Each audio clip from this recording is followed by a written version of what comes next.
રાજનીતિનો ઉકળતો ચરુ હવે ભાવનગરમાંથી પણ બહાર આવી રહ્યો છે। તાજેતરમાં સુરેન્દ્રનગર બેઠક પર ચુવાડિયા કોળી સમાજમાંથી આવતા ચંદુભાઈ સિહોરાને ભાજપ લડાવી રહી છે અને તેવામાં કોળી સમાજના પૂર્વ સાંસદ સોમાભાઈએ ચુવાડિયા કોળી વિશે જે ટિપ્પણી કરી છે તેને લઈને ચુવાડિયા કોળી સમાજ પણ મેદાને ઉતર્યો છે। ભાવનગરના સિહોર ખાતે ચુવાડિયા કોળી સમાજની બેઠક મળી હતી અને જેમાં લોકસભા બેઠક પર ભાવનગરમાં પણ પોતાના સમાજનો ચહેરો મેદાનમાં અપક્ષ તરીકે ઉતારવાની રણનીતિ બનાવી છે।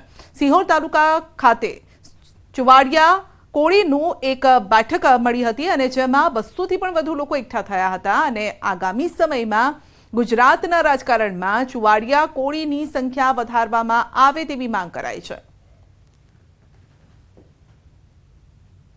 અને હાલ પણ એ લોકો અત્યારે અમારા વિરુદ્ધમાં ત્યાં આગળ બેઠકો શરૂ છે અને અમારા વિરુદ્ધમાં હજી ત્યાં ઉમેદવાર ઊભો રાખવાની પણ એ લોકો તૈયારી કરે છે। એટલે અમે પણ હવે નક્કી કર્યું છે કે તળપદા ભાઈઓને અમે આજ સુધી ભાઈઓ માનતા હતા, પણ હવે અમે પણ જ્યાં તળપદા કોળી સમાજના ઉમેદવારો હશે ત્યાં અમારો પણ એક ઉમેદવાર હશે અને અમે પણ હવે એમને નુકસાન કરીશું। અમે પણ અમારી કારણ કે ભાવનગર લોકસભા સીટ ઉપર 2.5 લાખ મતદાન છે, તો અમે અત્યારે એવો નિર્ણય લેવાના છીએ અમારા સમાજના વડીલો અને આગેવાનો અને યુવાનો દ્વારા કે અમારે પણ એક યુવાન ભણેલ ગણેલ યુવાનને ચૂંટણી રણ મેદાને ઉતારવો છે અપક્ષ તરીકે।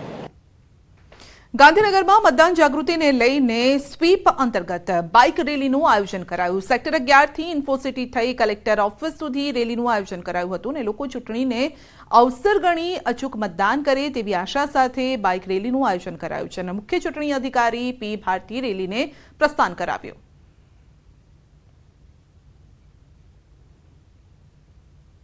ઇન્ડિયા બિગેસ્ટ ડેમોક્રેસી છે, તો મે 7ના રોજ તમામ લોકો ખૂબ જ ઉત્સાહથી વોટિંગ કરે અને લાસ્ટ ટાઈમ કરતાં અને ઇન્ડિયાના નેશનલ કરતાં પણ અમારા ગુજરાતના વોટર ટર્નઆઉટ વધે એ માટે દરેક ડિસ્ટ્રિક્ટમાં આ ટાઈપના રેલીઝ વોકથોન અલગ અલગ કાર્યક્રમ ઉજવાઈ રહે છે। સમગ્ર રાજ્ય સહિત દેશમાં ચૂંટણીનો માહોલ જામી ચૂક્યો છે ને ત્યારે રાજકોટના ધોરાજી ખાતે પેરામિલિટરી ફોર્સની ફ્લેગ માર્ચનું આયોજન કરવામાં આવ્યું।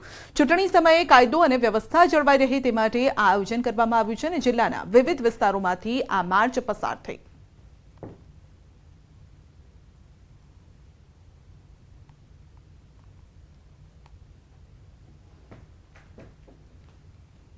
પાટણ લોકસભા ચૂંટણીનો માહોલ જામ્યો છે। મતદારોને આકર્ષવા કોંગ્રેસનો શાયરાના અંદાજ। પાટણ કોંગ્રેસ ઉમેદવાર ચંદનજીના સમર્થનમાં જોવા મળ્યો છે શાયરાના અંદાજ। તો ચૂંટણી પ્રચાર દરમિયાન કોંગી કાર્યકરે ચંદનજીના સમર્થનમાં શાયરી બોલી છે, સાંભળો। से खुशबू आ नहीं सकती कभी कागज के फूलों से, हमें चंदन सी जैसा एमपी मिल नहीं सकता। इस दौर में फूल हमें पसंद नहीं, कोटों में ममता नहीं, पसंद हमें पर्वते जो किसी को झुकते नहीं।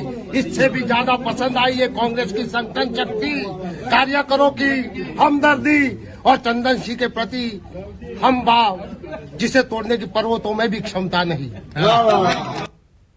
બુલેટિનમાં આગળ વધીશું નાનકડા બ્રેક બાદ।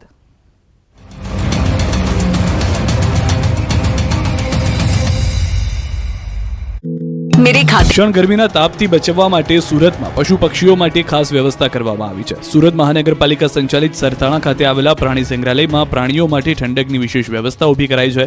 ગરમીની ઋતુમાં પ્રાણીઓ પણ હેરાન પરેશાન થઈ જતા હોય છે, જેને લઈને ડિહાઇડ્રેશનનો શિકાર બને છે। ત્યારે ઝૂ સંચાલકો દ્વારા આગામી 7મી મેના રોજ ગુજરાતમાં લોકસભાની ચૂંટણી માટે મતદાન યોજાશે। ચૂંટણીને લઈ રાજકીય પક્ષોએ જોરશોરથી પ્રચાર શરૂ કરી દીધો છે। ત્યારે રાજ્યના મુખ્યમંત્રી ભૂપેન્દ્ર પટેલ પણ પૂરજોશમાં પ્રચાર કરી રહ્યા છે। મુખ્યમંત્રીએ ઘાટલોડિયા વિધાનસભામાં વિસ્તારમાં અલગ અલગ સોસાયટીના ચેરમેન સેક્રેટરી સાથે એક મિટિંગમાં હાજરી આપી હતી અને 100% વોટિંગ કરવા માટે અપીલ કરી હતી। સાથે જ પ્રધાનમંત્રી મોદીને અમિત શાહે કરેલા વિકાસ કામોની માહિતી પણ આપી। આ તરફ મધ્ય ગુજરાતની આણંદ લોકસભા બેઠકના ભાજપના ઉમેદવાર મિતેશ પટેલે પ્રચારનો ધમધમાટ શરૂ કર્યો છે। આણંદ લોકસભા બેઠકના બોરસદ વિધાનસભાના ગ્રામીણ વિસ્તારમાં ઉમેદવાર મિતેશ પટેલ અને તેમના સમર્થકો સાથે પ્રચાર શરૂ કર્યો છે। બોરસદના ગ્રામીણ વિસ્તારમાં સ્થાનિકો પણ ઉપસ્થિત રહ્યા હતા। ભાજપના ઉમેદવાર મિતેશ પટેલ સાથે બોરસદ વિધાનસભાના ધારાસભ્ય અને ગુજરાત વિધાનસભાના નાયબ દંડક રમણભાઈ સોલંકી, અમૂલ ડેરીના વાઇસ ચેરમેન અને સહકારી ક્ષેત્રના આગેવાન કાંતિભાઈ સોઢા પરમાર સાથે બોરસદ ભાજપ સંગઠનના કાર્યકરોએ બોરસદ તાલુકાના ગ્રામીણ વિસ્તારમાં લોકસભાની ચૂંટણીના પ્રચારમાં જોડાયા છે। બનાસકાંઠાના ભાજપના પૂર્વ મંત્રી અને દિયોદરના ધારાસભ્ય કેશાજી ચૌહાણ કોંગ્રેસ પર ખૂબ બરસ્યા. લવાના ગામે યોજાયેલ સભામાં કેશાજીએ કોંગ્રેસ પર પ્રહાર કર્યા. તેઓએ કહ્યું કે કોંગ્રેસ એટલે કડવું બીજવારો. આ કડવા બીજવારના વાવેતર તમારા ગામના ના કરતા એવી વિનંતી કરું છું. તેઓએ કહ્યું કે કડવું બીજવાર ગમે ત્યારે નડે આ વાત તો તમે સમજો જ છો. બનાસકાંઠામાં ગેનીબેન જોરશોરથી પ્રચારમાં જોવા મળી રહ્યા છે. હવે ગેનીબેનનું નવું અને ત્રીજું રૂપ જોવા મળ્યું છે. ગેનીબેન ઠાકોર હવે ગરીબી કાર્ડ રમ્યા. ગેનીબેન ઠાકોરે પ્રચાર દરમિયાન કહ્યું કે હું ગરીબ પરિવારની દીકરી છું. આ અગાઉ બનાસની દીકરી તરીકે પ્રચાર કર્યો ત્યારે આ વખતે ગરીબ પરિવારનું લેવલ લગાવ્યું. ગેનીબેને પ્રચાર દરમિયાન કહ્યું કે હું ગરીબ પરિવારની દીકરી છું, પણ લોકશાહી ટકાવવા માટે એક પ્રણાલિકા છે. તંદુરસ્ત લોકશાહી ટકાવવા ઉદાહરણ પૂરું પાડીશ. ભાજપ ઉમેદવાર રેખાબેન ચૌધરીએ પણ બનાસની દીકરીનું સૂત્ર ઉચ્ચાર્યું હતું. છોટાઉદેપુર બેઠક પર નવોદિત ઉમેદવાર જશુ રાઠવા સામે કોંગ્રેસે પીઢ અને અનુભવી ઉમેદવાર સુખરામ રાઠવાને મેદાનમાં ઉતાર્યા છે, જેથી છોટાઉદેપુર બેઠક પર ખરી ટક્કર જોવા મળશે. ત્યારે નર્મદા રાજપીપળા ખાતે સુખરામ રાઠવા પ્રચારમાં લાગ્યા. સુખરામ રાઠવાએ કાર્યકરો અને હોદ્દેદારો સાથે બેઠક યોજી ભાજપ પર પ્રહાર કર્યા. તેમણે કહ્યું કે આદિવાસી વિસ્તારમાં ભાજપે કોઈ જ પ્રકારનો વિકાસ નથી કર્યો. કોંગ્રેસના દિગ્ગજો ભાજપમાં ભળી ગયા બાદ પણ સુખરામ રાઠવાએ જણાવ્યું કે કોંગ્રેસ પતિ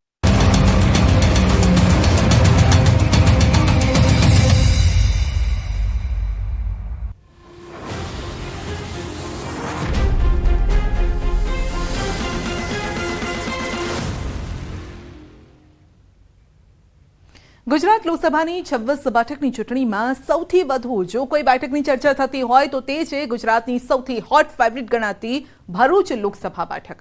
આદિવાસી અને મુસ્લિમ મતદારોનો દબદબો ધરાવતી આ બેઠક પર 30 વર્ષથી મનસુખ વસાવાનું એક હથ્થું શાસન છે અને ભાજપે જૂના જોગી મનસુખ વસાવા પર 7મી વાર કળશ છોડ્યો છે. ત્યારે મનસુખ વસાવાના કામગીરીથી જનતા કેટલી ખુશ છે, મુસ્લિમ મતદારોના દિલમાં કોણ છે, જુઓ અમારી વિશેષ રજૂઆત સાંસદનું સરવૈયું.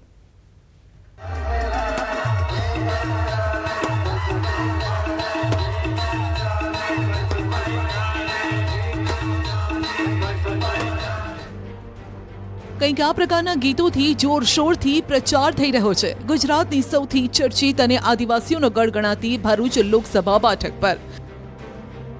માં નર્મદાના કાંઠે વસેલા અને દક્ષિણ ગુજરાતના પ્રવેશ દ્વાર સમાન ભરૂચ લોકસભા બેઠક પર ગરમીનો જેટલો પ્રકોપ નથી એટલો રાજકીય પ્રકોપ છે.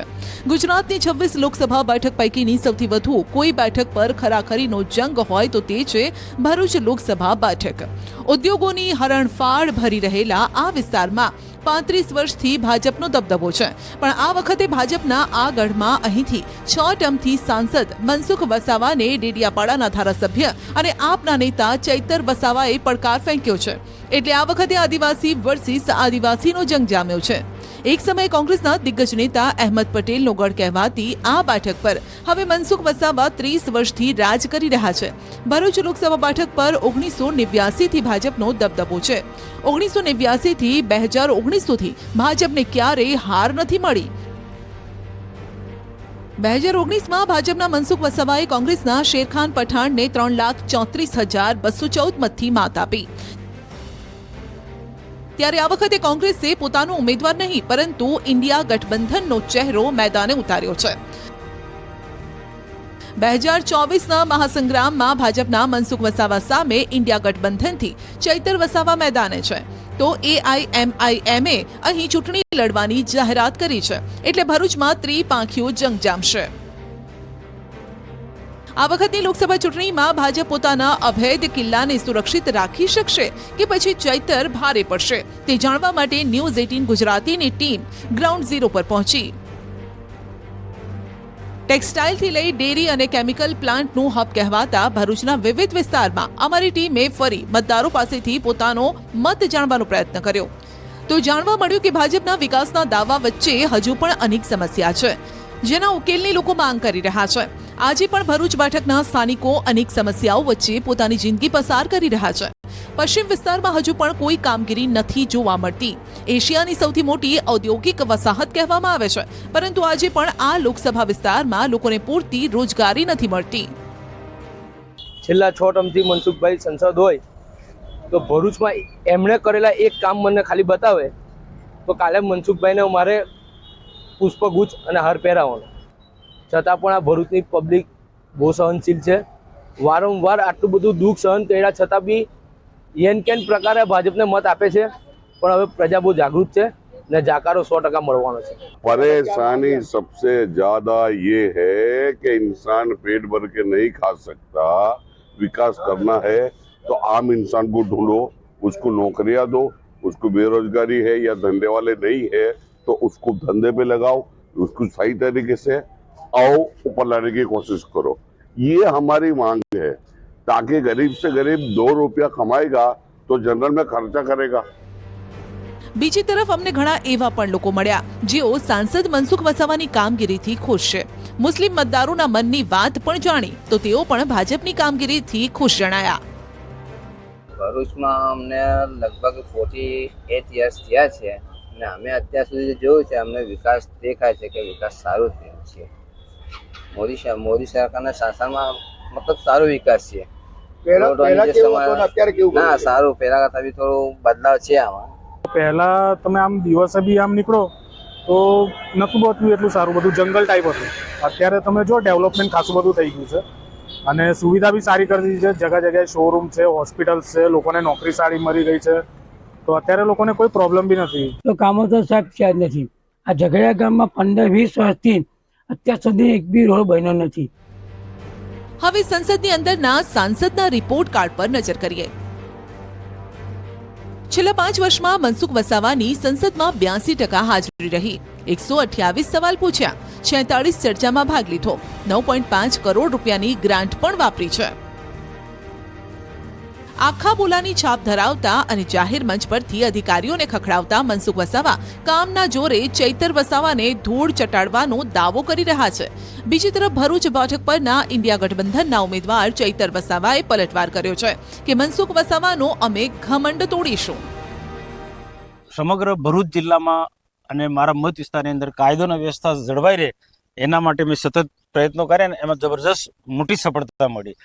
ઔદ્યોગિક ક્ષેત્ર છે ભરૂચ જિલ્લો, દહેજ, પાનોલીથી માંડીને અંકલેશ્વર જીઆઈડીસી, ઝઘડિયા જીઆઈડીસી, આ બધામાં જે પહેલાં જે તોફાની તત્વો હતા અને ઉદ્યોગો લોકોને રંજાડતા હતા એમને પણ કાયદાને ધ્યાનમાં રાખીને આવા તત્વોને અમે દબાયા અને આજે ઉદ્યોગો ખૂબ સરળતાથી ભરૂચ જિલ્લાની અંદર ચાલી રહ્યા છે। હું ચોક્કસ માનું છું કે સ્લમ એરિયાની અંદર કેટલાક પ્રશ્નો એ છે પણ એ આવનારા દિવસોની અંદર ભરૂચને મહાનગરપાલિકા બનાવવા તરફ જઈ રહ્યા છે, તો આવા બધા પ્રશ્નો સોલ્વ થઈ જશે અને ભાંગ્યું ભરૂચ એમ કહેવાતું હતું એ કહેવતને અમે ભૂંસી નાખી આજે ભૃગુ ઋષિનો ભરૂચ કહેવાય છે।